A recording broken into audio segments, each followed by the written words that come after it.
Hi, I'm a game master. Naturally, I am quite anxious about being a good game master. I also am a beginner teacher, and there too I am terribly anxious about being a good teacher. Yes, it's a lot of anxiety. I'm doing great, thanks for asking. But both as a GM and everywhere else in my life, whenever I'm anxious to be good at something, I overcompensate with prep and research.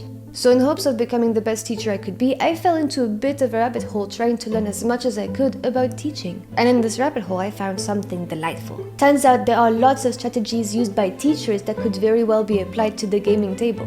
I am here to report my findings. So tonight I will split myself in two. I'll walk you through a few techniques that I use in my classroom and tell you how game masters can apply the principles behind them to enrich their games. But we need to clear a couple of things first.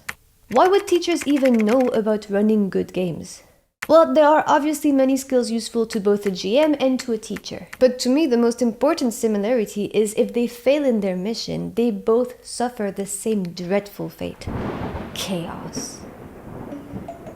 I talked about this one before, but the most important lesson I learned both as a GM and as a teacher, I learned years before I take on either of these mentals.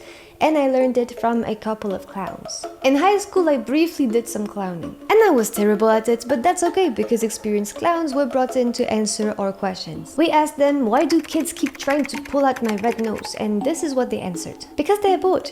If you don't find a way to entertain the kids, they will find a way to entertain themselves by pulling on your nose. It means you're not engaging them properly. As a teacher, if you don't keep your students engaged, the class might descend into chaos. As a GM, if you don't keep your players engaged, they might turn into murder hobos. Is this secretly a video about driving player engagement? Yes it is. For teachers and GMs, engagement is a key factor. But teachers deal with slightly higher stakes, so they came up with lots of smart ways to spark engagement, the holy grail that we seek at the gaming table. Which means we can learn so much from their methods, starting with the beginning of class.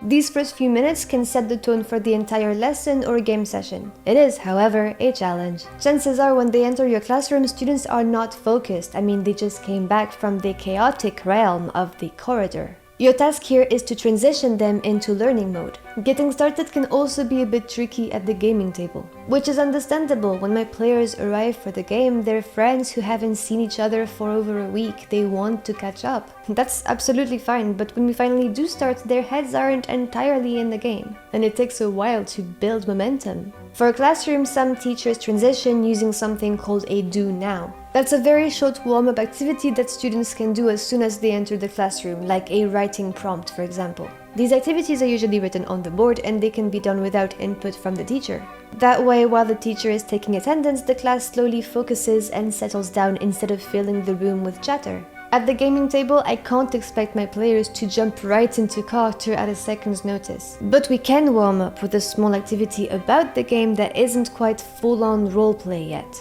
Often for me, that's having the players recap the previous session instead of doing it myself. But that could also be if you're going to level up, don't do it at the end of a session, do it at the beginning of the next one. Or you could ease them into roleplay with little prompts. If the session starts after a rest, for example, you can have each player describe what is their character's first thought as they wake up this morning. All of these help students and players alike transition smoothly into a focused mode. But if warm-ups are too tame for you, you can go for a cold open. When I started the chapter with my students about logos, I had prepared a slideshow with a bunch of famous logos on it, but I had removed all the brand names. Without any context that we were going to work on logos, my students had to guess the brand names slide after slide. Very quickly, the entire class went into an excited guessing frenzy, all of them calling out the answers in unison. You can start the game session with a sudden event that requires them to react immediately. Something is moving in the bushes or a gunshot echoes from somewhere inside the manor. With that approach, you inject energy into the game from the very start. Okay, cool, but now that we have successfully shifted gears, how do we keep this energy going? With the help of the magician. Curiosity is a powerful force. Humans instinctively seek closure and answers to their questions. And provided your students or players are human as well, there's ways to take advantage of that. That's where the magician comes into play. Dominique Bucheton, a French researcher and professor, came up with a list of what she calls teaching stances.